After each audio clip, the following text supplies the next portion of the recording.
तो जय श्री राम आप सभी को। मैं आपका अपना केशव पंडित और आज हम बात करेंगे एक बहुत ही सेंसिटिव मुद्दे जिसका नाम है किसान आंदोलन। किसान आंदोलन के बारे में मैं कुछ बताना चाहूँगा कि जैसे हमारे किसान जो भाई हैं वो डिमांड कर रहे हैं एमएसपी, जिसका नाम है, जिसका मतलब होता है कि इससे कम दरों पे वो नहीं बिकेगा, किसी क्वालिटी का हो, मतलब एक फिक्स रेट हो जाएगी कि इससे नीचे वो नहीं बिकेगा, इससे ऊपर ही बिकेगा। तो दूसरी डिमांड उनकी है कर्ज माफी। कर्ज माफी पे हम थोड़ा अलग बात करेंगे सबसे लास्ट में।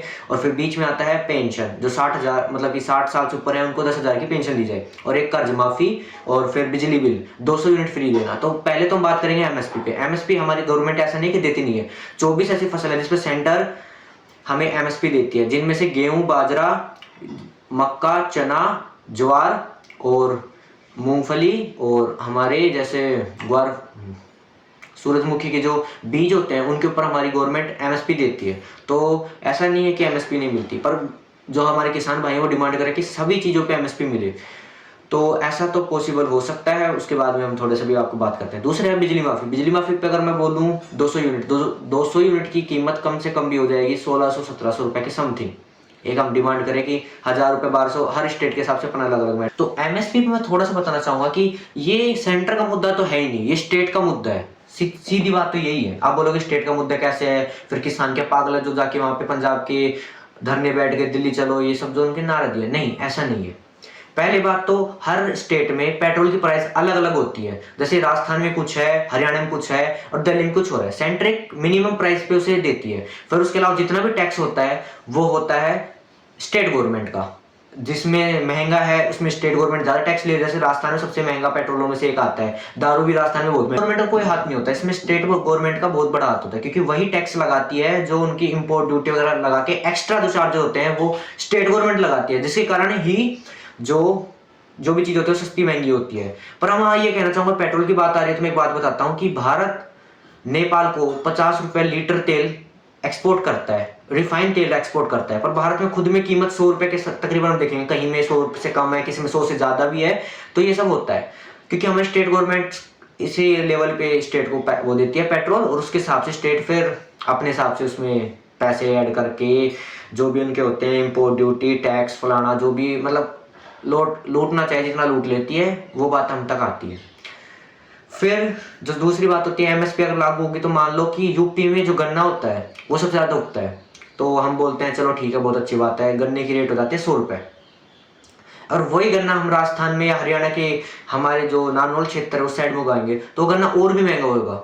पूछो कैसे? क्योंकि इसमें पानी की खपत होती है और पानी इस साइड में बहुत कम है। तो हम लोग अगर पानी में उगाएंगे और 100 रुपए उसके सेट हो चुके हैं तो वो तो हमको तो महंगा पड़ेगा, 100 रुपए से ज्यादा का हमको पड़ेगा, तो हम तो महंगा बेचेंगे। हर स्टेट के हिसाब से हर फसल की कीमत अलग अलग इसलिए होती है। कुछ दालें होती है जिनमें पानी ज्यादा चाहिए, समय ज्यादा चाहिए, तो उनकी होनी चाहिए।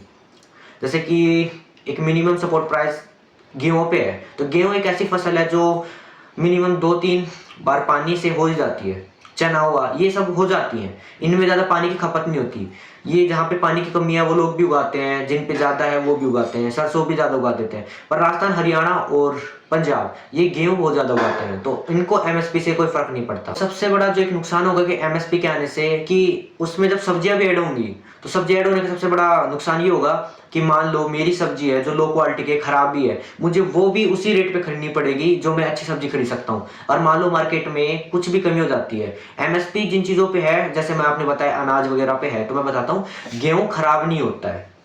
गेहूं की थोड़ी क्वालिटी अपर हो जाती है, थोड़ी डाउन हो जाती है, वो बात अलग है कि किसी में कंकट वगैरह कुछ ज्यादा है, किसी में एकदम थोड़ा साफ गेहूं है, वो अपना अपना हिसाब किताब है। पर अगर मान लो सब्जी पे एमएसपी आ गई, मान लो कहीं सब्जी है, ये अच्छा आलू है, आप कहीं दुकान पे गए, एक अच्छा आलू है, उसके आपको 30 रुपए देने पड़ रहे हैं। पर एक दुकान है जिसपे आप गए और आलू की कीमत, मतलब बता रहा हूँ कि आलू की कंडीशन अच्छी नहीं है। जो हम सब्जी खरीदते हैं उनको सबको पता हो कि आलू की कंडीशन कैसे हो गए, क्या होते हैं वो पहाड़ी और जो भी न्यू आते हैं वो, तो ठीक आलू जैसे खराब कंडीशन का होगा तो उसके भी आपको 30 रुपए ही देने पड़ेंगे, आप कम नहीं दे सकते अगर एमएसपी लागू हो गई, तो ये बात होती है।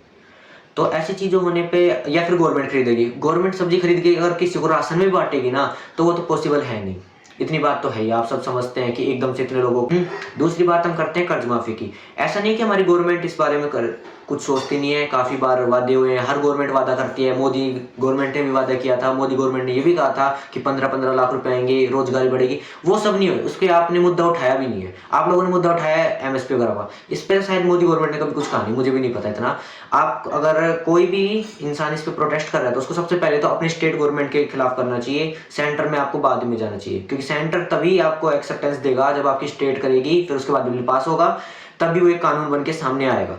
तो आपकी स्टेट गवर्नमेंट आपके साथ होनी चाहिए। क्या पंजाब की स्टेट गवर्नमेंट श्री भगवत मान जी जो उनके सीएम है वो क्या तैयार है उस चीज के लिए? पहले तो उन लोगों को ये करना चाहिए था। दूसरी बात, उसके बीच में जो सबसे बड़ी विवादित चीज हो रही है ना, कि किसान आंदोलन के बीच में जो खालिस्तानी जो चीजें हम एक्टिविटी देख रहे हैं जो हो रही है, मैं ये नहीं कहता कि 99% हो रही है, मैं कह रहा हूँ कुछ परसेंट हो रही है और कुछ परसेंट नहीं हो रही है। कुछ लोग जेनविन है और कुछ लोग खालिस्तानी का एजेंडा पूरा करने आए हैं। जिनको फंडिंग कनाडा से मिली है वो तो आया है वहां पे। जैसा कि हम थे कर्ज माफी पे, तो मोस्टली मैंने किसान जो आंदोलन में अब ट्रैक्टर की भीड़ देख रहे हैं, इस भीड़ के बारे में मैं एक बात बताना चाहूंगा। इसमें जो ट्रैक्टर चल रहे हैं ना, वो ट्रैक्टर सस्ते तो है नहीं, और जिन पे म्यूजिक सिस्टम लगा है ये भी काफी महंगा है। तो इन जैसे किसानों को क्या जरूरत है कर्ज माफी की? जिनको जरूरत है उनको देना चाहिए कर्ज माफी। मैं ये नहीं कहता कर्ज माफी कोई गलत चीज है, क्योंकि हमारी गवर्नमेंट ने कॉर्पोरेट सेक्टर में 11 लाख करोड़ का 7 सालों के अंदर, आपको मैं ये रिपोर्ट दिखाता हूँ, इसके अंदर आप देखें कि 11 साल में, सॉरी 7 साल में 11 लाख करोड़ का कर्ज माफ किया है। एक बहुत बड़ी अमाउंट होती है 11 लाख करोड़, क्योंकि 11 लाख करोड़ कोई छोटी अमाउंट तो है नहीं। तो इन्होंने माफ किया तो किसानों को कर सकते हैं चाहे तो। और डिमांड है पेंशन की। पेंशन की मांग कुछ हद तक सही है, जैसे हमारी गवर्नमेंट देती भी है, जो सीनियर सिटीजन होते हैं उनको पेंशन मिलती है, पर एक छोटी अमाउंट में मिलती है। फिर जो उनका दूसरा मुद्दा है मनरेगा में 700 रुपये, 700 रुपये कुछ ज़्यादा नहीं है। एक सच्चाई बता रहा हूँ, अगर 700 रुपये आप मनरेगा में दोगे, आपको एम्प्लॉयमेंट मिल रहा है। एक जो मजदूर होता है एवरेज उसकी 500 के समथिंग उसकी सैलरी होती है पर डे की, है ना? अगर आप 700 दोगे तो थोड़ा ज़्यादा है। ये डिमांड तो कोई पूरी कर नहीं सकता। मनरेगा में शायद तक 300-400 रुपये, 300-250 के समथिंग ही मिलते हैं, ज़्यादा नहीं मिलते हैं मनरेगा में। लास्ट हम ये कहना चाहेंगे, कोई भी तरह की नेगेटिविटी ना फैलाएं। आप सरकार पे भरोसा रखें और गवर्नमेंट भी किसानों की सुने। मैं बस यही चाहता हूँ। Thank you all of you, आपने पूरी वीडियो देखी उसके लिए। Love you.